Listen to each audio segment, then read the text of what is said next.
I compare a promoter to like a pastor, because when you got the influence of being able to take a human being that's dealing with a daily routine in life, whether it's school, whether it's work, whether it's a combination of both. When you go into church on Sunday, it's like you're getting a high, whether it's affirmation, whether it's motivation, or whether it's prosperity, whatever the preacher is speaking on, and just being around people that's, you know what I'm saying, trying to live and abide by the Spirit, and they following Christ, so on and so forth. It's a positive environment, I say that, to say the least. And so people have a hunger for that, at least one day out the week. Man, I had a long week, I gotta go to church, right?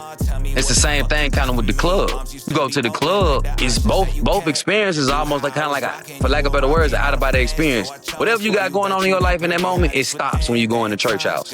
Whatever you got going on in your life in that moment, it stops when you go in the club. Because you're living in the club, you're living off of, if you drink, and the promoter sells that. He sells that based off, because if it's a whack promoter and it's empty, you're not gonna go there. But if the promoter popping, oh yeah, he gonna have them baddies. I know when his name on it, them baddies is gonna be, put my clothes on, get to be this person that you might not be, or that you could be, and people can see that, right? But it's still a product, because it's still a business in America. In the flesh, the church is still a product. You see what I'm saying? In the spirit, the church is a dwelling where you go to maybe get closer to people that are like-minded. You know what I'm saying? When you go back over to the club, you might not have tithes and offerings, but you got the door. They got to pay their admission to get in. So you're incentivized as the person that's motivating people's alter ego.